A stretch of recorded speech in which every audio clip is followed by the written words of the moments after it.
네, 제가 과정 준비하면서 나라면 무엇을 듣고 싶은가 고민을 했습니다. 제가 그때 1월 달에 이 강의를 부탁을 받았는데 1월 달에 제가 신입사원 입문교육 과정을 진행을 하고 있었습니다. 그때 이 친구들이 반응이 제일 높은 과정이 뭐냐면 자신의 고민을 선배들이랑 같이 공유하는 시간을 가장 좋아하더라고요. 그래서 오늘 이 짧은 시간 동안 제가 여러분들과 나눌 이야기는 우리 조직에서 했던 고민들에 대해서 얘기를 하고자 합니다. 그래서 무슨 비법서를 말씀드리려는 건 아니고 저희가 10년 동안 자충우도를 한 그 과정들에 대해서 짧게나마 말씀드리도록 하겠습니다. 그래서 먼저 말씀드리기 전에 저희 인재원 롯데그룹의 육성 체계에 대해서 말씀드려야 되는데요. 저희 육성 체계는 그 교재에도 나와 있을 텐데요. 핵심 인재 과정부터 시작해서 글로벌 과정까지 이렇게 다양하게 있습니다. 이 모든 것을 다 말씀드릴 수는 없고요. 이 중에서 오늘 핵심 인재 과정에 대해서 말씀을 드릴 예정이고요. 이 핵심 인재 과정을 더 자세히 살펴보면 직무 전문가를 양성하는 직무스쿨, 그리고 산업 전문가를 양성하는 EMBA, 그리고 ABCO를 양성하는 SEMBA로 나누어져 있습니다. 이 모든 걸 다 설명하기에는 시간이 부족하기 때문에 오늘은 직무스쿨을 집중적으로 말씀을 드리고 하겠습니다. 이 직무스쿨을 더 이제 설명을 드릴 때 저희가 쪼갰는데요. 제가 10년 동안 저희가 나눈 거를 3단계 정도로 나눠 볼 수 있더라고요. 그래서 직무스쿨 10년사를 나눠봤는데 일단 08년부터 07년도까지는 도입기, 그리고 10년도부터 13년도까지는 확장기, 그리고 그 다음 연도부터 17년도까지 작년까지는 내재화 단계로 나눴습니다. 그래서 이 단계 동안 저희가 어떻게 접근을 했는지에 대해서 중점적으로 말씀을 드리도록 하겠습니다. 먼저 도입기입니다. 도입기의 주요 주제 3개입니다. 직무스쿨 통한 거점 확보, 주요 직무 통한, 그리고 두 번째 주제는 주인교수 제도 도입, 세 번째는 직무스쿨 기본 운영 방향, 이 3가지 주제에 대해서 말씀을 드리겠습니다. 네, 직무스쿨 시작은 이렇게 됐습니다. 2007년도에 롯데그룹이 급속하게 성장을 하게 되면서 어떤 상황이 벌어졌냐면 사업을 확장을 했는데 거기에 필요한 인력이 없었습니다. 단적으로 글로벌에 해외 인력을 파견했는데 중국에 파견을 해야 되는데 그룹에 중국어 할 수 있는 사람이 없었어요. 그래서 그런 문제에서 봉착하다 보니까 우리도 체계적인 인재 육성을 해보자 라는 니즈가 생기기 시작했습니다. 그래서 상무 전원을 대상으로 해서 CEO 풀을 양성하는 SEMBA, 그리고 임원과 부차장을 대상으로 하는 하이 퍼포먼스 리더 풀을 만드는 EMBA, 그리고 가장급 사원을 대상으로 만드는 하이 퍼포먼스 인디비주얼 풀을 만드는 스쿨을 만들자라는 미션이 떨어졌습니다. 미션이 떨어졌는데 이게 문제가 뭐냐면 해본 적이 없는 거예요. 그 당시는 뭐 어떻게 하라는 거지? 대책이 없는 겁니다. 우주 속에 떠있는 이렇게 기분 느낀 거예요. 그래서 근데 뭔가 헤매야 되잖아요. 여러분들 미션 받았을 때 뭐 주기 되든 받이 되든 뭐든 헤매야 되잖아요. 헤매야 돼서 어디서부터 시작을 할지 고민을 하기 시작한 겁니다. 근데 고민을 해도 답이 안 나오죠. 왜? 모르니까. 예. 그래서 어떻게 해야 될까 고민을 하다가 자, 그러면 시간 끌지 말고 일단 거점으로부터 시작하자. 어떻게 시작했냐면 직무스쿨 거점 확보를 했습니다. 무슨 말이냐면 여러 가지 직무가 있습니다. 근데 저희 같은 경우는 이제 그룹 입장에서 말씀을 드리는 겁니다. 각사에서 공통적으로 가지고 있는 직무가 있어요. 그리고 가장 많이 인력들이 배치되어 있는 직무가 있습니다. 그 직무부터 먼저 했습니다. 뭐냐면 전략, HR, 마케팅, 재무, 생산관리부터 시작을 했습니다. 자, 거점을 정했는데 이거를 뭘 해야 될지에 대해서도 감이 안 오는 거예요. 그래서 고민을 또 하기 시작했죠. 했는데 잘 보시면 아시겠지만 대부분 다 경영학 기초 과목입니다. 그래서 그때부터 저희가 대학교 경영학 교수님들을 서칭하기 시작했습니다. 그래서 그 교수님 중에서 저희한테 가장 적당하다고 생각되는 분을 찾아가지고 저희가 주인교수를 부탁을 드렸습니다. 주인교수 제도를 도입을 했는데 이 주인교수의 역할은 뭐냐면 직무 특성에 맞는 프로그램을 기획을 부탁을 드렸고요. 그리고 공식 일정, 참석 및 피드백, 그 다음에 과목 교수 추천, 섭외, 그 다음에 과정 전반에 대한 지원을 부탁을 드렸습니다. 그러니까 저희끼리 해도 되지만 시간이 너무 많이 걸린다는 판단이 섰던 겁니다. 그래서 외부 전문가를 판단해서 그 노하우를 빨리 흡수하겠다는 전략을 취했습니다. 이렇게 해서 순차적으로 2017년 10월부터 전략스쿨, HR스쿨, 마케팅스쿨, 재무스쿨, 생산관리스쿨 이렇게 오픈을 했습니다. 이게 참 아이러니하게 이 재무스쿨, 생산관리스쿨 담당자가 저였습니다. 네, 그러니까 그때 할 때는 앞에서 10년 뒤에 여기 서서 이렇게 말할지 몰랐죠, 제가. 하여튼 그 담당자라서 스토리를 좀 많이 알아서 이번 자료를 만드는 데 도움이 많이 됐습니다. 그래서 했고, 이 중에서 다 커리큘럼을 보여드릴 수는 없고, 여러분들 HR 담당자니까 HR 과정만 한번 보여드리면요. 세 가지 파트로 나눴습니다. 첫 번째는 HR 기초, 그러니까 HR 기초 이론을 조직에도 고시 조직으로 정해서 온라인과 오프라인 강의를 했습니다. 온라인 강의는 기본 지식, 오프라인 강의는 사례를 중심으로 해가지고 심화 학습을 했고요. HR 제도 쪽에는 똑같이 온라인, 오프라인 했습니다. 온라인 기본 지식, 오프라인에는 조금 심화된 이론을 정리했는데 여기서 내외부 사례를 추가시켰습니다. 왜냐하면 제도적인 측면이니까 이렇게 딴 회사의 제도 듣는 것도 참 의미가 있거든요. 그래서 우리가 각사에서 발표를 하거나 아니면 다른 회사분을 초청을 해서 저희가 진행을 했습니다. 그리고 HR 적용 분야에서는 개인별로 평소 고민했던 과제에서 개선 과제를 했고 멘토를 붙여줬습니다. 멘토는 그룹 내부에 HR 임원 혹은 외부 HR 전문가를 붙여줬습니다. 그래서 개선 과제를 도출하는 식으로 진행을 했습니다. 이렇게 커리큘럼을 짜가지고 그 다음부터 뭘 했냐면 운영에 대해서 신경을 썼습니다. 왜냐하면 뭘 할지 될지 정했고 컨텐츠도 정했기 때문에 운영도 중요합니다. 그래서 운영을 했는데 운영의 가이드를 세웠습니다. 접니다. 10년 전 접니다. 예. 속자는 용됐다고 얘기를 하더라고요. 예, 근데 피부는 좋은데 딴 거는 되게 촌스러운 것 같습니다. 접니다. 그래서 그때 어떻게 운영 원칙을 정했냐면 1인 1과정 담당이었습니다. 1인 1과정 담당이고 강사 및 교육생과 인재개발원의 채널을 단일화했습니다. 예, 강사가 다른 분한테 말할 필요 없고 이 담당자한테 말하면 모든 게 다 해결되게. 그리고 모든 과정은 학습자와 같이 들었습니다. 같이 들어서 2기 과정에 모두 다 반영했습니다. 왜? 수업을 들었으니까. 그러니까 예를 들어서 HR 같은 경우는 제가 좀 아니까 좀 낫고 뭐 다른 과정 생산관리 같은 건 제가 모르지 않습니까? 그러니까 모르는 입장에서 설명을 하다 보니까 오히려 2기가 더 풍성해졌습니다. 예, 그래서 그렇게 진행을 했고 다음으로 개강식을 했습니다. 왜냐하면 당신은 핵심 인재라는 명시적인 메시지를 줘야 됩니다. 그래서 개강식을 통해서 핵심 인재들 메시지를 줬고요. 그리고 시험을 봤습니다. 좀 잔인해 보이지만 매주 시험을 봐서 1등부터 몇 등까지 해서 그룹사 대표이사님한테 홍보합니다. 그냥 목숨 걸고 공부합니다.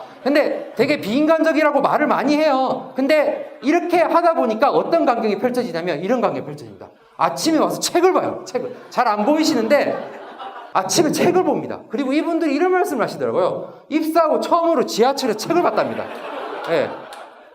이게 시험이 프레임이긴 하지만 이런 게 필요하다는 거죠. 그리고 조별 프로젝트를 무조건 시행했습니다. 집단 지성의 성공 경험을 짧게라도 드리고 싶었던 거죠. 그리고 마지막이 아니죠. 네. 멘토링을 붙였는데 이 멘토링은 뭐냐면 일부러 저희가 세 번 정도 만나겠습니다. 근데 여러분들도 보고 하다 보면 아시겠지만 이거 보고 하다 보면 3번 만날 일이 없습니다. 솔직히 10분 얘기하다 보면 할 얘기 다 끝나거든요. 그 다음부터 뭐 하겠습니까? 인생 얘기하기 시작하고, 예, 그리고 막 여러 가지 이야기합니다. 근데 이렇게 멘토링 하다 보면 평소 만나기 힘든 임원이랑 얘기 할 수 있습니까? 근데 이렇게 붙여놓으면 주기되든 밥이든 가서 얘기를 해야 되거든요. 그래서 얘기를 하다 보면 퇴사하려고 했다가도 퇴사할 마음을 고쳐먹은 직원들도 있어요. 그러니까 되게 이중의 효과가 있었던 거죠. 그리고 마지막으로 수료식을 했습니다. 수료식. 새로운 시작을 다짐인데 여기 보시면 아시겠지만 네, 여기 수료패, 그리고 1등, 2등, 3등한테 꽃다발을 줬습니다. 꽃다발. 물론 그 꽃다발 다 두고 가시더라고요. 지하철 들고 가기 부끄럽다고. 그래서 이렇게 세레모니도 되게 중요합니다. 핵심 인재에 대한 인식을 심어주기 위해서. 네, 그래서 도입기에는 저희가 주요 직무를 통한 직무스쿨 거점 확보를 했고요. 그다음에 주인 교수제도 도입, 직무스쿨 기본 운영 방향을 확정을 했습니다. 자, 이렇게 해서 2010년도 학장기로 넘어갑니다. 학장기로 넘어갔는데 학장기의 주제는 2개입니다. 직무스쿨 효과 분석, 그 다음에 현장 중심 직무스쿨 확장인데, 자, 확장기에 들어갔습니다. 일단 궁금해졌습니다. 우리가 잘하고 있을까? 궁금하죠? 여러분들은 이 질문을 상사분한테 정말 많이 받지 않습니까? 그래서 설문조사를 했습니다. 설문조사를 2010년 7월에 그 기존 학습자를 대상으로 해서 이렇게 설문조사를 했습니다. 이거 참 재밌는 게 이거 제가 했습니다. 제가. 그래도 참 인생 알 수가 없는 거죠. 그래서 나왔습니다. 뭐 이 내용을 자세히 보실 필요는 없고요. 핵심은 뭐냐면 뭔가 배운 것 같고 자기 개발에 도움 같은데 현장에 적용하기에는 뭔가 살짝 부족하다. 이게 주요 핵심 의견이었습니다. 그러면 우리가 왜 그럴까 고민을 해봤습니다. 그러니까 저희가 거점으로 가봤던 직무가 지원 직무라는 거죠. 그러니까 현장의 다이렉트로 연결되지 않는다는 거죠. 그래서 그러면 현장의 다이렉트로 연결되는 직무를 확장시켜보자. 그래서 4가지 접근 방법을 썼습니다. 첫 번째, 성장 가능성을 들여다봤습니다. 저희가 주요 매출 지표를 다 살펴봤습니다. 그런데 딱 눈에 하나 걸리는 게 있었습니다. 2007년 대비 10년 매출이 3배 상승하는 직무가 하나 있었습니다. 그 당시에 2010년도에 뭐냐면 이커머스였습니다. 그래서 저희가 이게 필요하구나 싶어가지고 2010년도에 이비즈스쿨 1기를 개강했습니다. 그렇게 개강했고요. 다음 접근 방식은 치약 영역을 알아보자는 것입니다. 당시 롯데그룹의 치약 영역은 홍보라고 말을 많이 했습니다. 홍보라고 말을 많이 해가지고 그룹 차원에서 홍보 개선이 필요하고 그리고 각사 간의 연계가 필요하다는 의견도 많았고요. 그룹사 차원에서도 홍보 담당자 역량 강화 필요하고 홍보 담당 임원 툴이 필요하다는 의견이 많았습니다. 그래서 저희가 이 의견을 받아들여가지고 2010년 홍보스쿨 1기를 개강했습니다. 이게 직무별로 참 재밌습니다. 다른 제가 사진 막 넘어가다 보시면 느끼시겠지만 다른 직무 되게 딱딱하지 않습니까? 이분들은 엄청 프리합니다 보면. 이거 보십시오. 이거 막 과자 깔아놓고 막 난립니다. 그러니까 직무별로 특성이 있더라고요. 그래서 나중에 직무별로 접근을 하실 때 직무별 특성을 고려를 해주셔야 됩니다. 그 학습자 특성을 고려해서 재무스쿨을 하는, 그러니까 재무 담당자 모아놓고 막 발표시키고 이러면 되게 싫어합니다. 그분들은. 근데 이분들한테는 앞에서 막 이렇게 책에 적을 되게 싫어. 이런 거 활동 같은 거 되게 좋아하더라고요. 그래서 직무별로 특성을 고려할 필요도 있는 것 같습니다. 그리고 세 번째 점검 방법은 기존 과정 보완이었는데요. 저희가 그룹 특성상 식품 유통이 많다 보니까 구매 담당자 과정이 기존에 잘 구축이 되어 있었습니다. 근데 기본 과정, 심화 과정에 1박 2일, 2박 3일 정도로 오프라인 교육이 있었는데 그거를 거치고 난 뒤에 CPSM이라고 구매 담당 자격증입니다. 이 과정이 있었습니다. 근데 이들의 의견을 들어보니까 이런 피드백이 있었습니다. 실무에 반영 좀 해주면 듣고 집중화 교육, 트렌드 반영, 그룹사 현황 반영, 네트워크가 필요한 것 같다. 그래서 이걸 어떻게 반영할까? 그러다 보니까 중간에 하나가 비는 것 같더라고요. 여기다가 하나를 끼워 넣자. 그래서 저희가 2012년 구매스쿨 1기를 개강했습니다.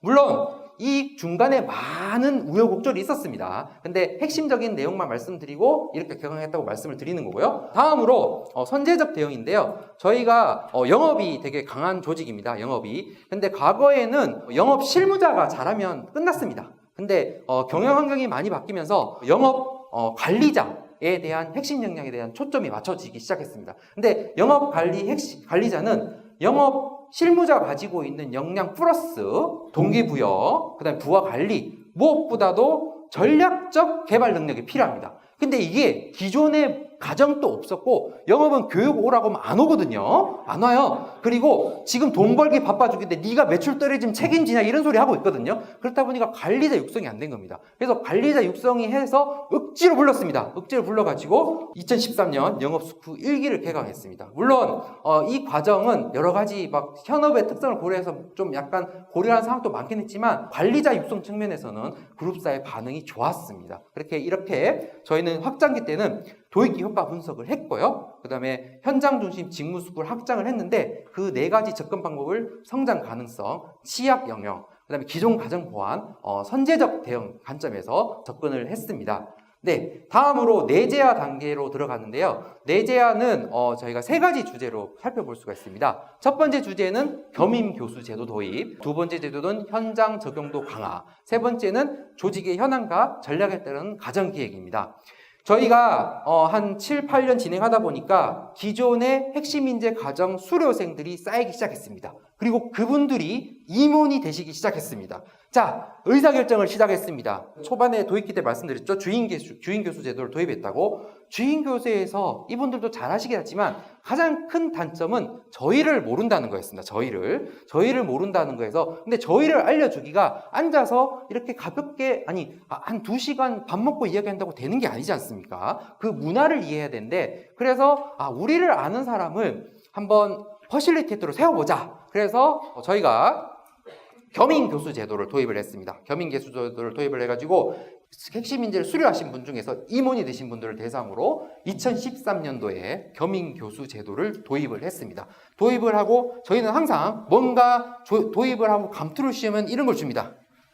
이런 걸 줍니다. 그러니까 책임지고 뭔가 해내라 이런 식으로 이렇게 메시지를 던져주는 겁니다. 이 여고도 되게 좀 솔직히 이거 받아서 집에 가져가면 시간이 지나면 그렇게 쓸모가 없어요. 왜냐하면 집만 되는 부분이 하지만 그 당시에 메시지를 주기에는 충분한 그 도구가 될 수 있습니다. 그래서 이런 부분도 활용하실 필요가 있을 것 같습니다. 도입을 해가지고 저희가 가르치고 배우면 서로 성장한다는 컨셉 하에 그 기존의 인재 육성 전략의 전략적 방향을 제시한다는 목적을 두고 대상은 신임 임원 중에서 열정적이고 강의력이 우수하신 분, 제가 강의력 우수한데 이 핵심이 뭐냐면 열정만 있는 분은 조금 문제가 있더라고요. 왜냐하면 앞에 써가지고 열정만 표현해서는 사람들이 이해를 못 하더라고요. 그래서 강의력 우수를 조금 집중적으로 쳐다봤고 그 강의력이 약간 부족하신 분에 대해서는 저희가 별도 과정을 개설을 해가지고 조금 보완을 해드리고 노력을 했습니다. 예, 그래서 실제적으로 많이 하시니까 많이 느시는 거 있고요. 기간은 임원 승진은 약 1년 정도, 예, 뭐 꼭 1년은 지켜지지 않지만 그 정도 기간을 했고요. 역할은 직무스쿨 강의 활동 및 자문 활동을 했습니다. 구체적인 활동을 한번 살펴보겠습니다. 첫 번째, 개강식 및 수료식에 참석을 했습니다. 여기 보시면 이분이 겸임 교수님이십니다. 겸임 교수. 개강식 수료 참석해서 나는 너희랑 함께 간다. 이런 메시지를 꼭 전달을 했고요. 그리고 강의 모니터링 및 피드백을 했습니다. 자, 뒤에 임원이 앉아 있습니다. 뒤에 임원이 앉아 있는데 앞에 졸 수 있을까요? 자, 제가 잘 몰라서 그런데 선생님 뒤에 혹시 담당 팀장님 계세요? 졸 수 있어요? 못 졸아요. 네, 졸 수가 없습니다. 이분들은 졸 수가 없고 모든 게 신경 쓰입니다. 그리고 자기 임원이 아니라도 그럽니다. 임원끼리는 서로 친하시잖아요. 그러면 예를 들어서 저희 이인남 선생님이 마음에 안 들어. 그러면 가서 너네 회사에 이런 친구가 있는데 좀 그렇더라. 그러면 결정타를 먹지 않습니까? 그래가지고 여러 가지 효과가 있었습니다. 그래서 피드백했고 교수님들도 열심히 하실 수밖에 없어요. 왜냐하면 그 직무의 전문가가 뒤에 앉아 계시니까 열심히 하실 수밖에 없더라고요. 그래서 이중 효과가 있고 내용에 대해서 계속 업그레이드가 되는 효과가 있었습니다. 그리고 본인의 노하우에 대해서 1회 이상 특강을 실시했습니다. 본인이 가지고 있는 직무 노하우 아니면 후배들에게 해주고 싶은 말들 중심으로 1회 특강을 실시를 했고요. 그리고 헷갈리실 수 있는데 이분이 겸임 교수예요. 네. 근데 팀 프로젝트 자문이 워크숍 참석을 했습니다. 근데 이때도 아까 멘토랑 똑같은 효과였습니다. 이게 워크숍 자문 해봤자 몇 분 하겠습니까? 몇 분 안 합니다. 이제 하다 보면 얘기하다가 자 우리 술 먹으러 나가자. 그러면 이제 먹다 보면 이제 상무님 이분 요즘 내가 힘듭니다.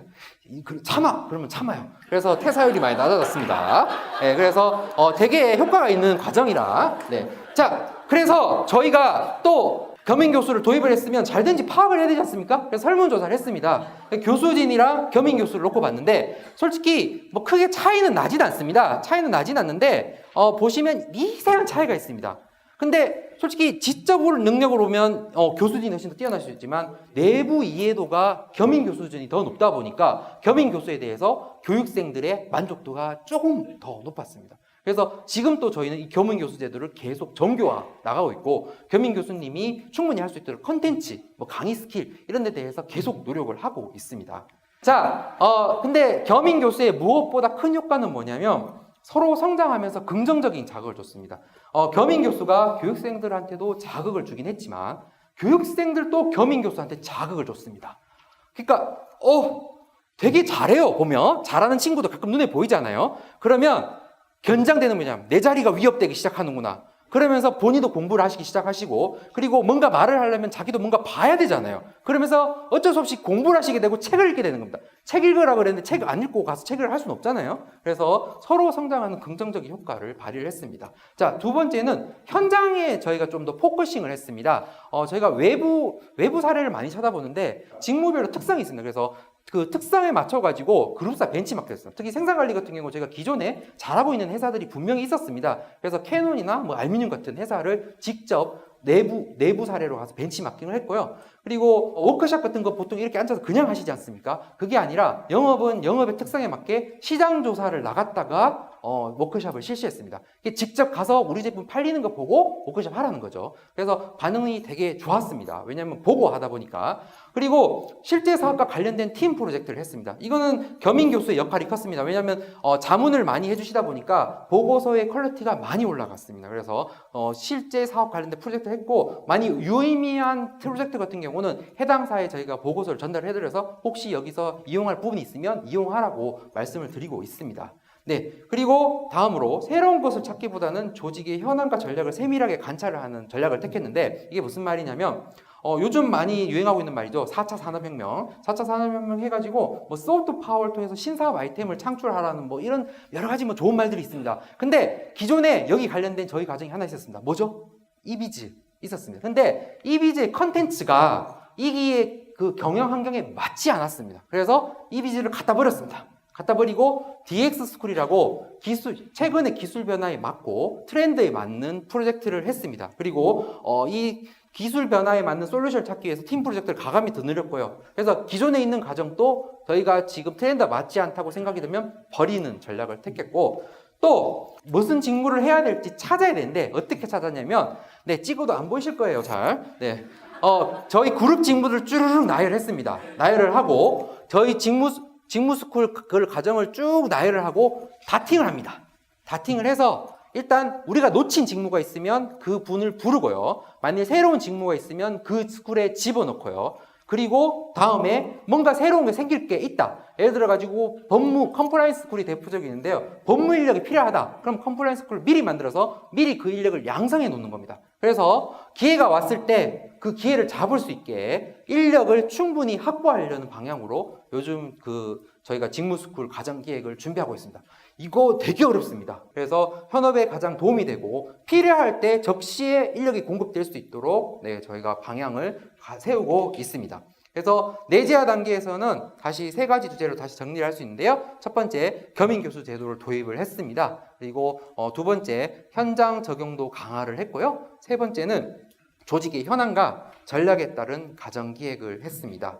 네, 이렇게 저희가 직무스쿨을 지난 10년 동안 도입한 세 가지 단계별로 좀 빠르게 시칭을 했지만 주요 내용은 다 들어가 있습니다. 다 들어가 있습니다. 단지 저희가 많은 글로 설명드릴 수 없다 보니까 사진으로 넘어가고 이런 부분이 있는데 주요 내용은 다 들어갔다는 거 설명을 드리고, 더 궁금한 게 있으면 물으시면 되고요. 마지막으로 이런 핵심 인재를 육성해야 되는 우리의 자세에 대해서 한번 더 설명을 하고 마무리를 하도록 하겠습니다. 요즘 세상 되게 복잡합니다. 되게 뭔가 꼬여있고 뭔가 하나 만들려고 해도 고려해야 될 거 너무 많습니다. 그래서 이런 세상을 흔히 부카라고 하죠. 부카. 그 인형 뿌까가 아니고요. 부카 많이 들어보셨을 겁니다. 그런데 이런 부카 시대에 이 부카 시대에 발생하는 이 돌발 상황에서 창의적으로 대응하는 것은 핵심 인재인데요. 그 핵심 인재는 선택이 아닌 필수인 시대로 접어들고 있습니다. 그래서 그런 니즈가 많으시다 보니까 이렇게 많은 분들이 지금 앉아 계시는 것 같은데요. 근데 이런 분들을 이제 육성하기 위해서는 제가 초반에 도입기 때 말씀드린 것처럼 1인 1가정, 모든 가정 들은 것처럼 그냥 단순한 HR 스태프가 아니라 퍼포먼스 컨설턴트가 돼야 되더라고요. 그래서 그 직무에 대해서 파고들어야 되고요. 제가 그 직무를 하진 않았지만, 그래서 저희가 간접적으로 그 직무를 아는 방법은 그 직무 관련된 분 인터뷰를 엄청 합니다. 뭔가 새로운 축구를 준비를 할 때, 예를 들어서 DX다 그러면 신사업 개발 쪽 담당하시는 팀장님, 임원님 엄청나게 인터뷰합니다. 인터뷰 돌다 보면요, 거기서 나오는 시사점은 있더라고요. 그러니까 그 시사점을 중심으로 과정을 준비하고 있습니다. 그래서 그런 퍼포먼스 컨설턴트 자세를 취하는 그 태도가 필요한 것 같고요. 근데 이렇게 하기 위해서는 의사를 예를 들어보면 그러니까 한 명의 환자를 제대로 진료하기 위해서는 의대 6년, 인턴 1년, 레지던트 4년, 군의관 3년, 총 14년이 필요합니다. 이 말은 뭐냐면 뭔가 하려면 시간을 투자하셔야 된다는 거죠. 예, 그냥 앉아가지고 남들이 어떻게 하는지 보고 해봤자 솔직히 그것을 그러니까 여러분들이 회사에 적용하기는 쉽지 않을 것 같습니다. 왜냐하면 저희가 미리 겪었습니다. 예전에 직무스쿨을 도입하는 과정에서 외부사 벤치마킹 엄청 다녔습니다. 엄청 다녔는데 거기 가보면 되게 잘하고 있더라고요. 잘하고 있고 저희가 그거 벤치마킹 할 제도들이 많더라고요. 근데 실제로 와서 도입을 하려고 보면 뭔가 하나 핀트가 안 맞아서 도입하기가 힘들더라고요. 근데 저희가 고민하는 과정을 거치면서 그것을 저희 걸로 녹여내는 과정이 필요한 것 같습니다. 그래서 벤치마킹하고 남들 사례 보는 것도 중요하지만 아까 제가 초반에 지금 HRO를 준비하면서 느꼈던 나에 대해서 들여다보면서 여러 가지를 느낀 그런 시간이 조금 필요하지 않을까 생각이 들고요. 그리고 그런 시간 자체가 여러분들이 여기 모인 이유인 것 같습니다. 네, 짧은 시간 들어주셔서 감사드리고요. 네, 뭐 부족한 거는 혹시 저한테 물어보시면 제가 아는 범위 내에서 말씀드리도록 하겠습니다. 네, 감사합니다.